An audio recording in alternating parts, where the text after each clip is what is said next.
Bueno, vamos a corregir hoy entonces 100 preguntas de cirugía general.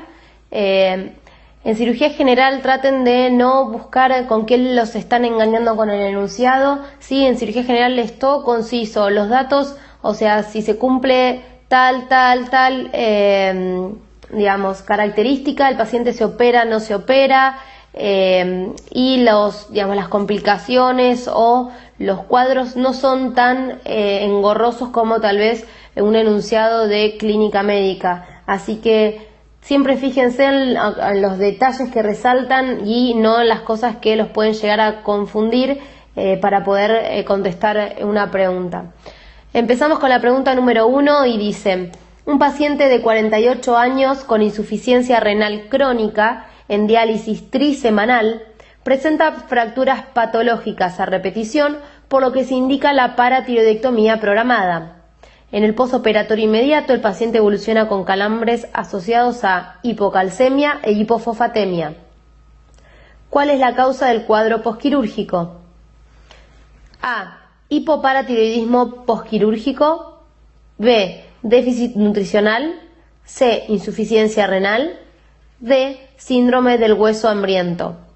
Estamos frente a un paciente que tiene insuficiencia renal crónica, que es la principal causa de hiperparatiroidismo secundario.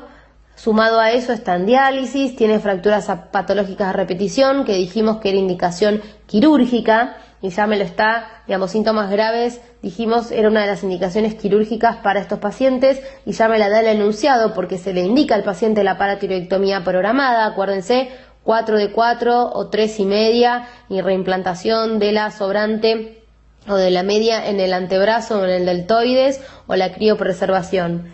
En el posoperatorio inmediato nos dice que el paciente tiene calambres, sí, que lo podíamos también asociar con parestesias peribucales o cosquilleos en los dedos de las manos o los pies, que habla todo de que el paciente tiene hipocalcemia, y esto llevaba a la tetania. Y hipofosfatemia y la hipocalcemia. Acuérdense el calcio iónico que se le hace a los pacientes para diagnosticar justamente esto. Entonces, ¿cuál es la causa del cuadro? Nos habla hipoparatiroidismo posquirúrgico. Yo lo que busco es el hipoparatiroidismo posquirúrgico, por lo cual no es la complicación de lo que está teniendo mi paciente. Habíamos visto en la clase que a las 48 horas, muy frecuentemente, los pacientes estos, como hace años que están en diálisis trisemanal y remueven calcio de todos los huesos, y uno por eso le pide como prequirúrgico placas de cráneo, de mano y de fémur, sí, se ve como una transparencia de los huesos porque continuamente están sacando calcio, están haciendo resorción ósea por la PTH aumentada en sangre, y la hipocalcemia que generalmente hay continuamente en la sangre. Cuando los pacientes se curan, el calcio que yo le doy endovenoso cuando baja de quirófano lo agarra y lo capta el hueso. Entonces, como el hueso se come, digamos, por eso es síndrome del hueso hambriento o hungry bone, todo el calcio que yo le estoy aportando por vía endovenosa, el paciente no tiene calcio iónico activo. Entonces me hace calambres, tetania, cosquilleos en las manos y en los pies, y se denomina esto síndrome del hueso hambriento, y por eso es importante monitorizar al paciente con calcio y fósforo postquirúrgicos cada 4 o 6 horas, por lo menos hasta las 72 horas, ¿sí?, de la cirugía, para evitar esto, porque cuando a mí me baja el calcio iónico en los laboratorios, yo aumento el aporte de calcio endovenoso o gluconato de calcio para evitar que el paciente haga estos cuadros, ¿sí? Pregunta número 2. Un paciente que sufre un trauma facial grave se queja que sufre diplopía. ¿Qué tipo de fractura sospecharía? A. Lefort 1, B. Lefort 2, C. Lefort 3, D. Lefort 4. Sabemos que hoy en día las fracturas por Lefort, las fracturas de Lefort, sí, es una clasificación que quedó en la antigüedad debido a que se realizaban por traumatismos de bajo impacto, cosa que hoy en día no sucede. Por eso esta pregunta es esquemática de los que siempre se preguntó, y porque la clasificación sigue existiendo y es famosa únicamente, así que se las pueden volver a tomar. Y como correcta sería la fractura de Lefort 3, ¿sí?, porque tiene afectación de, digamos, la musculatura periocular o también de, digamos, alteración a nivel del globo ocular. Puede haber una proptosis o un exoftalmo. Entonces, al tener dos puntos distintos en la visión en ambos ojos, el paciente está con diplopía. Lo que les quiero recalcar con esta pregunta es que hoy en día esto no se usa, y lo que les pueden llegar a preguntar es que hoy en día en los traumatismos faciales se utilizan digamos, distintas estructuras del macizo facial que clasifica, o sea, en realidad habla de pilares y arbotantes del macizo craneofacial, que son las estructuras básicas digamos, del cráneo. Entonces, lo que uno busca no es como en la Lefort 1, 2, 3, que era lo que estaba fracturado para ir a repararlo, sino acá lo que uno busca es tratar de conservar estos pilares y arbotantes, porque si estos pilares o arbotantes, que son el naso maxilar, el cigomático maxilar, el pterigo maxilar, la rama ascendente del maxilar, y los arbotantes son los rebordes orbitario superior e inferior y el proceso alveolar del maxilar superior, si estas estructuras están dañadas, si se desarma la arquitectura de todo lo que es la cabeza o calota. Entonces, esos son los pilares y arbotantes, y hoy en día se trata de reconstruir lo que está fracturado. No se usa más la clasificación de Lefort, y el tratamiento, como era antes en estas fracturas de Lefort, muchas veces cuando comprometían los maxilares, que era la fijación intermaxilar, hoy eso está desterrado. Entonces, como respuesta correcta, si les preguntan tratamientos en el trauma facial, acuérdense que las fracturas de baja energía se utilizan placas de titanio, ¿sí?, de espesor intermedio, y en las fracturas de alta energía, las placas con cargas soportadas, digamos, por el implante. Son placas grandes que tienen la forma de la mandíbula para la reconstrucción. Esto le permite al paciente no tener que estar un mes con los maxilares superior e inferior fijos, sin poder ingerir ningún alimento, salvo sea por un sorbete. Entonces, por eso es importante, y es una nueva actualización, y esta pregunta está justamente hecha para poder actualizar este tema con este choice. Pregunta número 3. ¿Cuál es el mejor estudio radiológico para evaluar un paciente con una fractura naso-órbito-etmoidal grave y en oftalmos severo?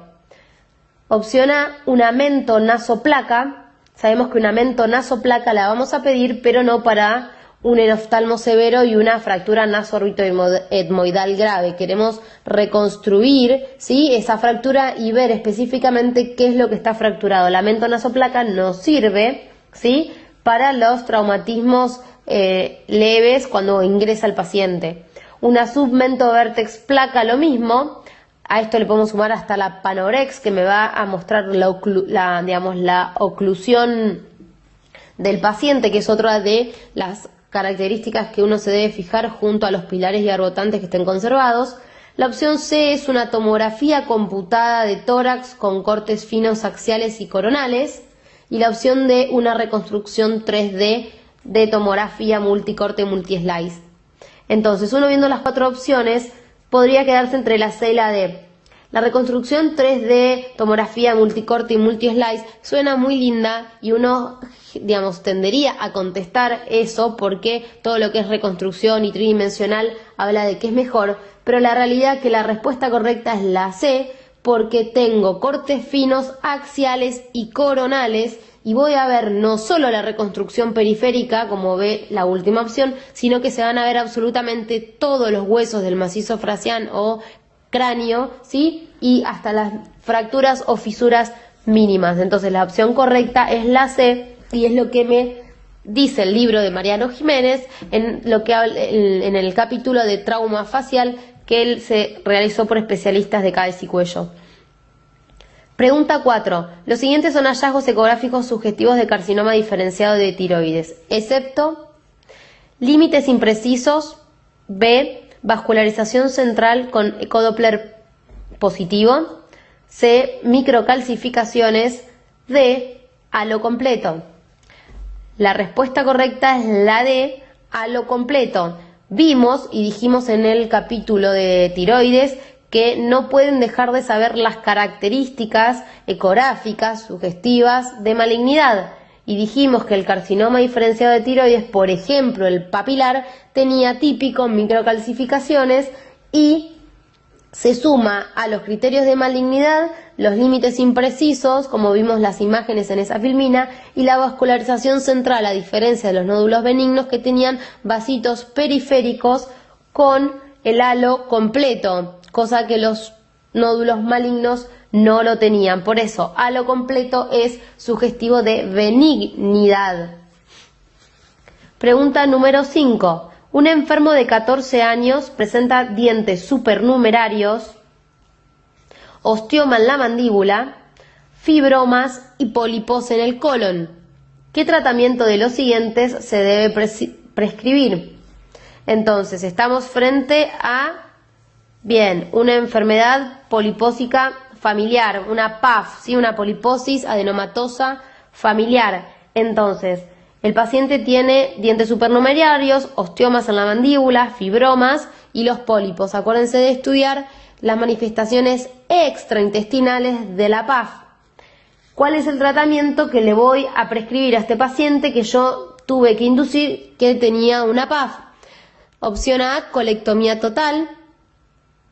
Opción B, radioterapia. Opción C, terapia génica. Opción D, reconstrucción ortopédica. La correcta es la A, que es la colectomía total, ¿sí? Dijimos que los pacientes con poliposis adenomatosa familiar, dentro de las opciones correctas, una de los tratamientos sería la colectomía total.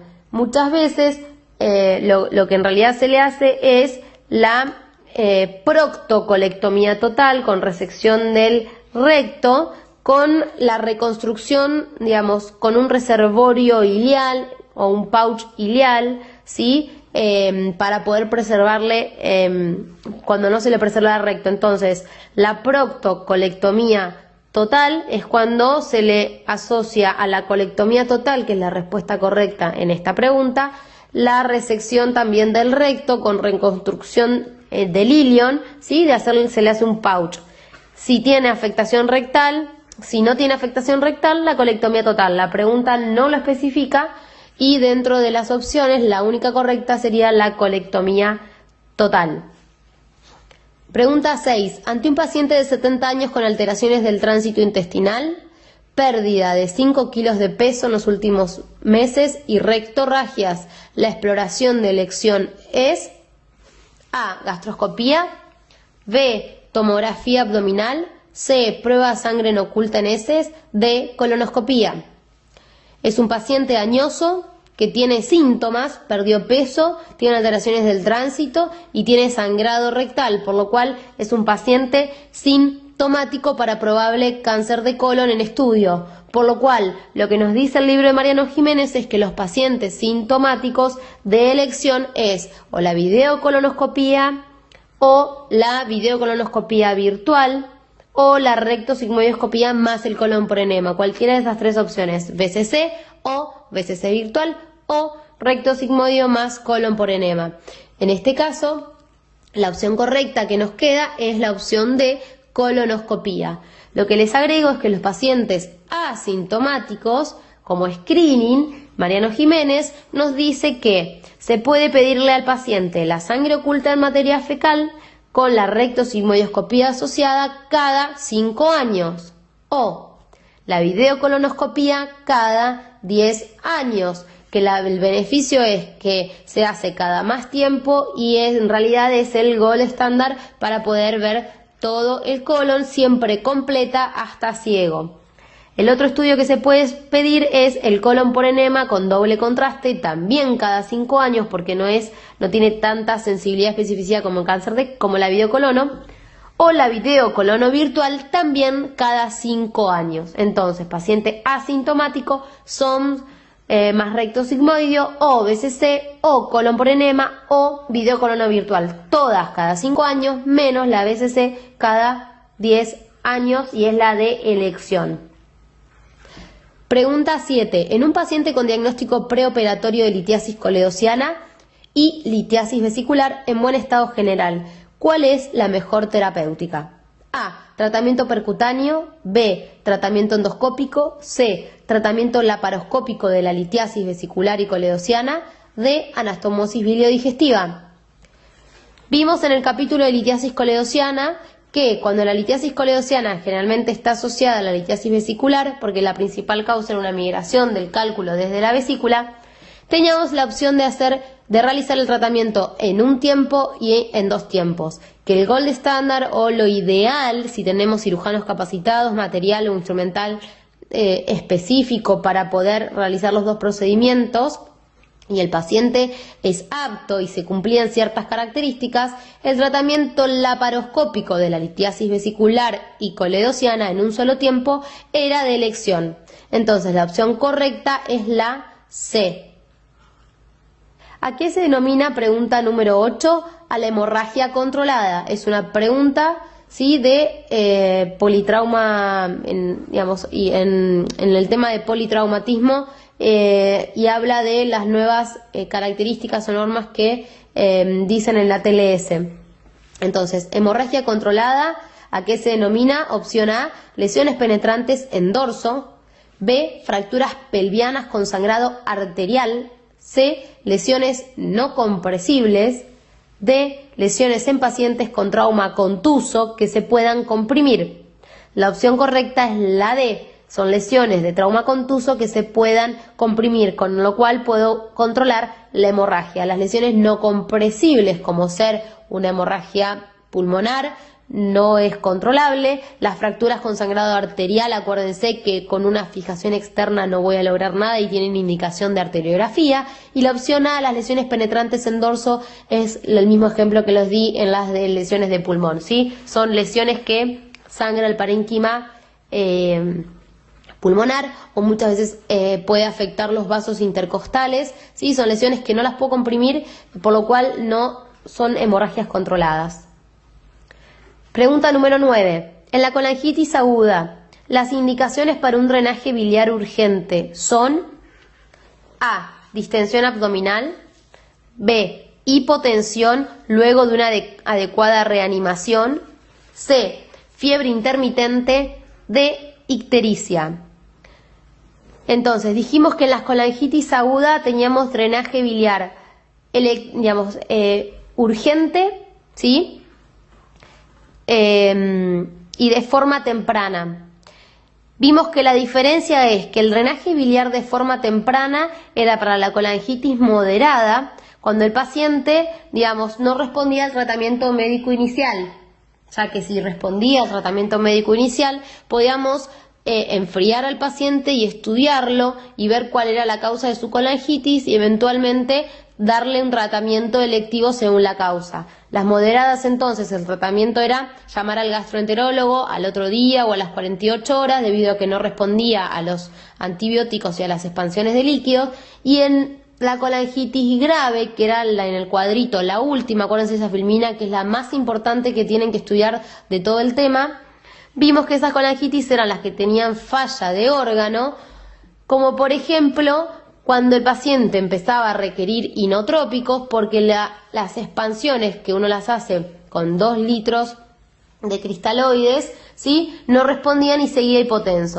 Entonces, la hipotensión luego de una adecuada reanimación habla de que el paciente se está poniendo inestable, requiere inotrópicos, por lo cual habla de una colangitis grave que requiere un drenaje biliar urgente, ¿sí? Fiebre intermitente, dijimos que no, y la ictericia tampoco, o era el dolor intratable también en la moderada, pero la grave, que requiere de drenaje biliar urgente, era el requerimiento de inotrópicos o la falla de órgano renal, hepático, sanguíneo con respecto a las plaquetas y alteración del coagulograma. Y el tratamiento de elección en esta patología, dijimos, primera opción, la CPRE, ¿sí? Segunda opción, el drenaje percutáneo externo a la vía biliar, y la tercera opción, la cirugía por la morbimortalidad elevada que tiene.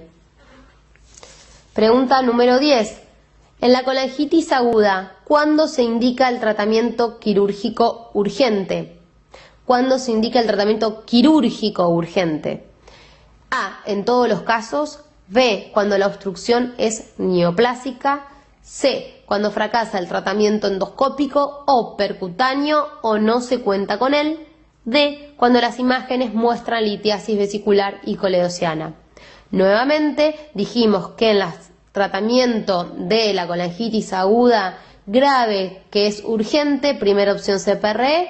Si el paciente está coagulopático, acuérdense que no se hace papilotomía por la CPRE y se ponía un stent, ¿sí? La segunda opción era el drenaje percutáneo y recién la tercera opción era la cirugía, cuando no cuento con el tratamiento endoscópico o percutáneo, ¿sí? Como dice en la opción C, que es la correcta. Pregunta número 11. Una mujer de 22 años concurre al hospital por ictericia, dolor y masa abdominal palpable localizada en hipocondrio derecho. En la anamnesis refirió episodios repetitivos de pancreatitis aguda. La ecografía mostró dilatación de la vía biliar extrahepática con engrosamiento parietal. Y ante la sospecha de quiste de coledociano, la conducta quirúrgica más adecuada es la resección y reconstrucción en IR de Rux. ¿Por qué? A. Por su potencial de malignización. B. Por la formación de quistes primarios. C. Por la formación de quistes secundarios. D. Por tener menor morbilidad que la coledocoduodenostomosis. Como vimos, la paciente tiene un síndrome coledociano, es muy joven y tiene una masa palpable. Obviamente uno no va a pensar en un tumor de páncreas, así que como vimos en el capítulo de quistes de colédoco, es la paciente típica, joven, coledociano, con masa abdominal palpable y puede tener los episodios repetitivos de pancreatitis aguda o también puede tener episodios repetitivos de colangitis. Habíamos dicho que el tratamiento quirúrgico de elección era la reconstrucción en IR-RUX con resección de la vía biliar extrahepática porque tenía potencial de malignización, como nos dice la respuesta número A, número 1 o A. Entonces, por su potencial de malignización, esa es la respuesta correcta. ¿Y a qué maligniza? Al colangiocarcinoma. ¿Sí? Acuérdense que había una malformación en la unión pancreático-coledociana que refluía jugos pancreáticos y gástricos, digamos, de forma anómala, y esto le produce, digamos, propensión a colangiocarcinoma. Pregunta número 12. La presencia de una sonda nasogástrica arrollada en el tórax en una radiografía simple indica A. Falta de progresión de la sonda hacia el abdomen. B. Superposición de imágenes. C. Hernia diafragmática traumática. D. Distensión gástrica aguda. La opción correcta es hernia diafragmática traumática. Acuérdense, como vimos en neumotórax y en el capítulo de tórax de hernias diafragmáticas, que estas pueden ser traumáticas o crónicas y que el estudio de elección era un trago con contraste hidrosoluble para ver si lo que tenía estaba en el tórax y tenía una víscera hueca en el tórax o en el abdomen y lo que tenía era un neumotórax. Entonces, cuando pongo una sonda nasogástrica y queda arrollada en el tórax, fíjense si estamos frente a una hernia diafragmática traumática. Pregunta número 13.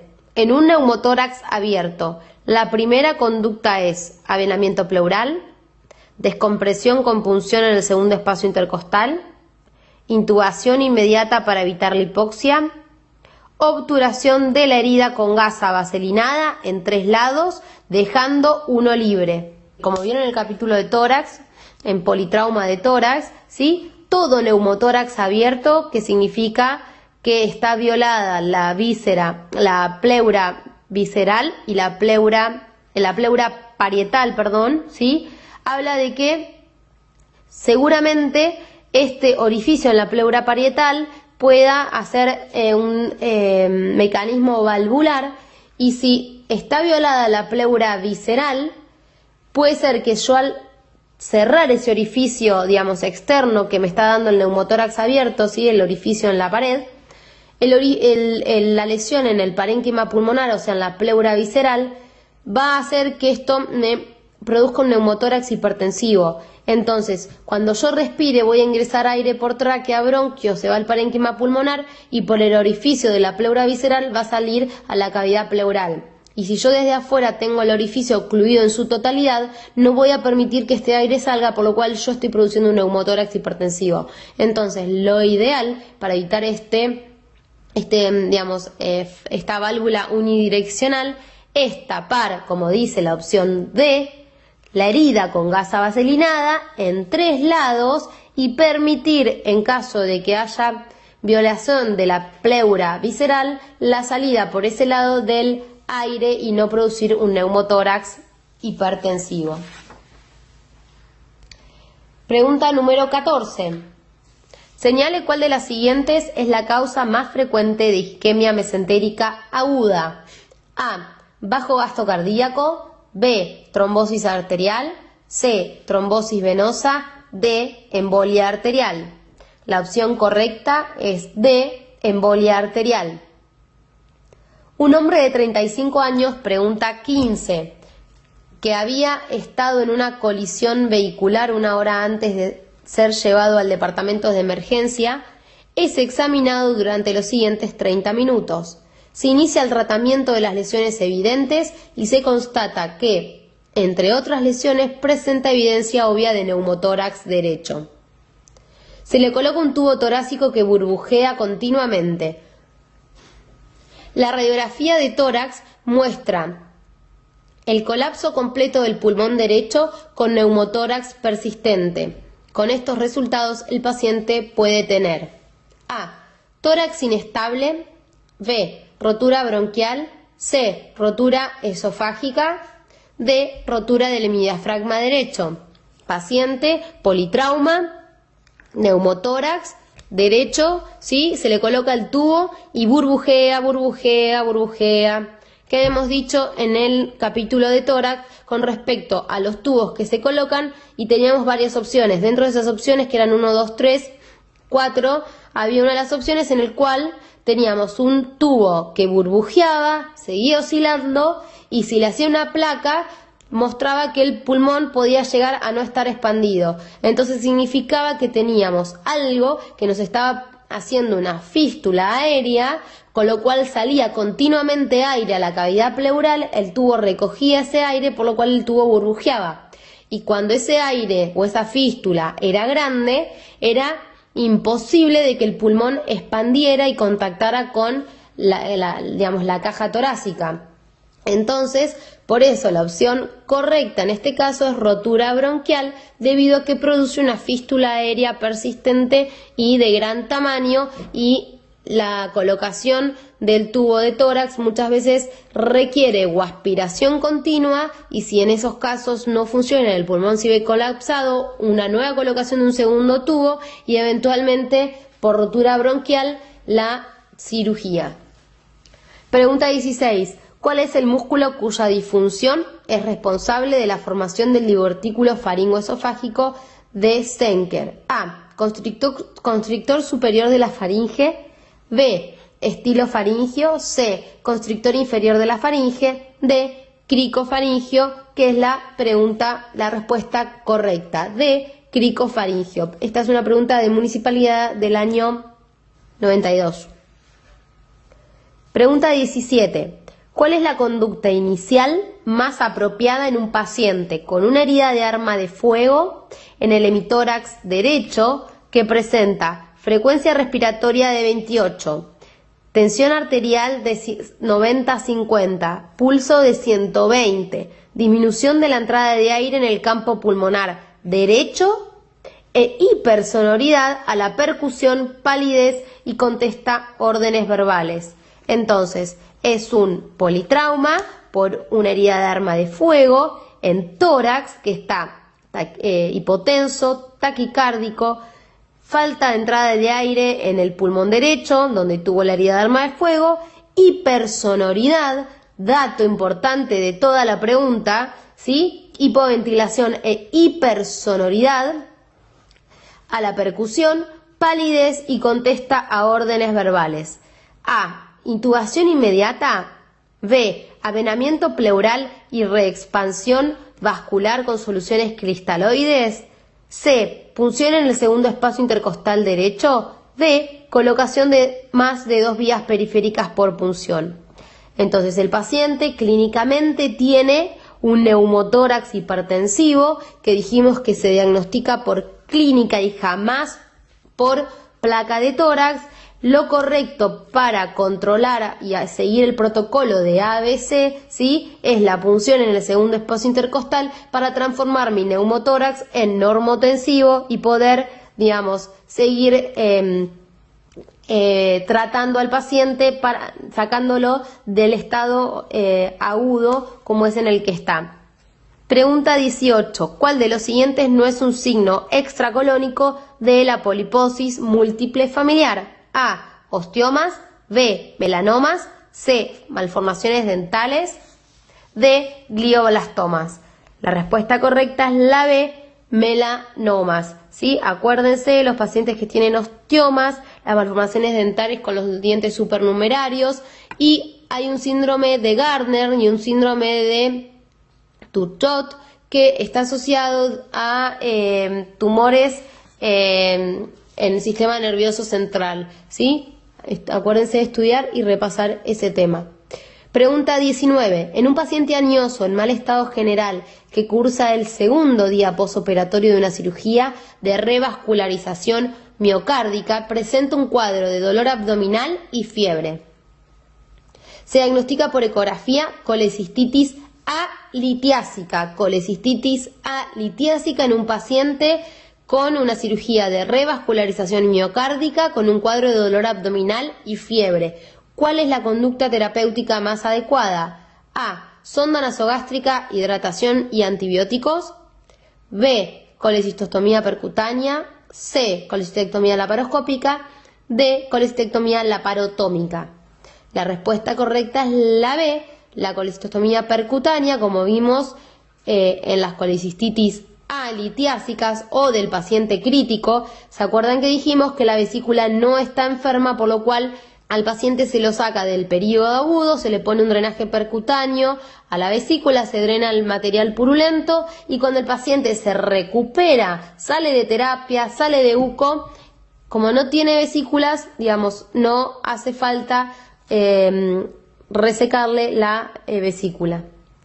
Pregunta número 20. Se denomina transfusión masiva cuando el paciente requiere A.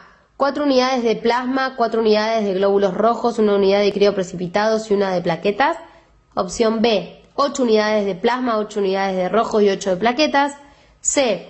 6 unidades de plasma, 6 unidades de rojos, un concentrado plaquetario y 10 unidades de crioprecipitados. O D. 2 unidades de plasma, 2 unidades de rojo, 2 unidades de plaqueta y 2 unidades de crioprecipitados. La opción correcta es la C. Pregunta 21.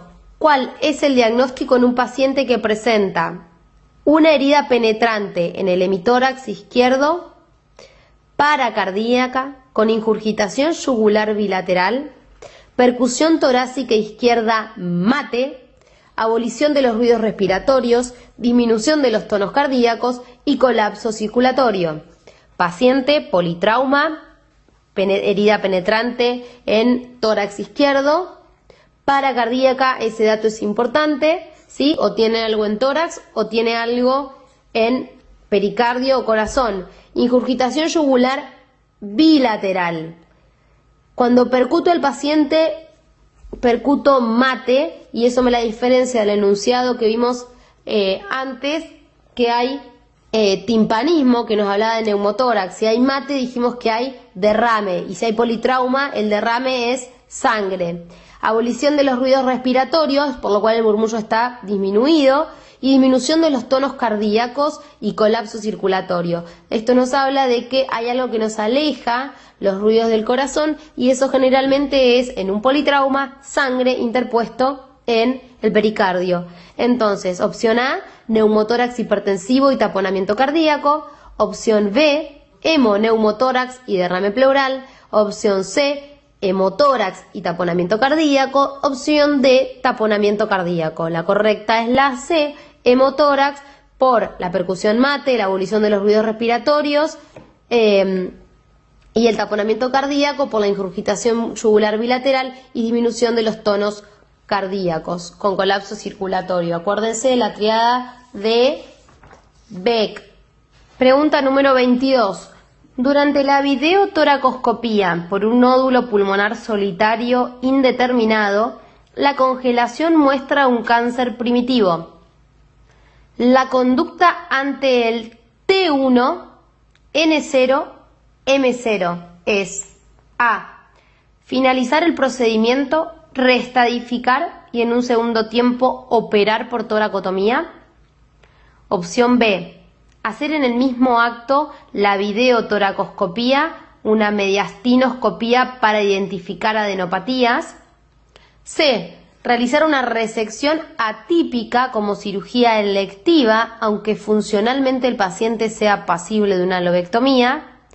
D. Realizar la cirugía con intención oncológica por la misma videotoracoscopía o cirugía torácica videoasistida. ¿Se acuerdan que el T1 era el tumor menor a 3 centímetros, que muchas veces se diagnosticaba el cáncer primitivo cuando le mandaba por congelación al patólogo en quirófano la muestra de mi biopsia de nódulo pulmonar solitario? Y dijimos que como era un T1 y sin ganglios, había muchos protocolos en distintos centros que realizaban esa cirugía en los tumores pequeños, todo por la videotoracoscopía o VATS. En este mismo acto, ya que el paciente se operaba, se realizaba la lobectomía por videotoracoscopía si si el cirujano estaba apto para realizarla. Si no, se convertía, pero ya se le realizaba la cirugía con intención oncológica por la misma videotoracoscopía o cirugía torácica videoasistida, por lo cual la opción correcta es la D. Pregunta 23. Un paciente de 50 años, portador de EPOC, no fumador, que concurre a la consulta por disnea progresiva, tos irritativa y espaciados esputos hemoptoicos, y cuya radiografía simple de tórax muestra un tumor en el lóbulo superior derecho de 2 centímetros de diámetro. ¿Qué estudio le efectúa primero? Paciente, mediana edad, portador de EPOC, no fuma, pero tiene disnea, tos, esputos hemoptoicos y toda clínica de cáncer de pulmón, placa simple de tórax, una imagen en el lóbulo superior de 2 centímetros de diámetro, por lo cual entraría dentro del protocolo para nódulo pulmonar solitario. ¿Qué estudio le dijimos que le íbamos a pedir para poder comparar y en 2 años realizarle otra imagen más? ¿Sí? Opción A, broncoscopía. B, citología de esputo. C, tomografía computada de tórax con contraste endovenoso. D, punción biópsica del tumor para establecer la histología. La opción correcta, que incluyen los 2 protocolos de estudio de nódulo pulmonar, es la C, tomografía computarizada de tórax con contraste. Pregunta número 24. ¿Cuáles son los componentes de la tríada de Beck? A, hipotensión, taquicardia e ingurgitación yugular. B, hipertensión, taquicardia e ingurgitación yugular. C, hipotensión, bradicardia e ingurgitación yugular. D, hipotensión, ruidos cardíacos alejados e ingurgitación yugular. Y es la correcta la D, la tríada de Beck en el taponamiento cardíaco. Pregunta número 25. Ante un empiema crónico drenado con persistencia de cámara pleural residual y PIL pulmonar, que dijimos que es lo mismo que paquipleura o engrosamiento de la pleura o esclerosis pleural. Entonces, paciente con empiema crónico, persistencia de la cámara pleural y PIL pulmonar en un paciente en buen estado general, ¿cuál es la conducta aconsejable? A, recolocación del drenaje pleural. B, toracostomía. C, decorticación. D, toracoplastía. La respuesta correcta es la C, decorticación.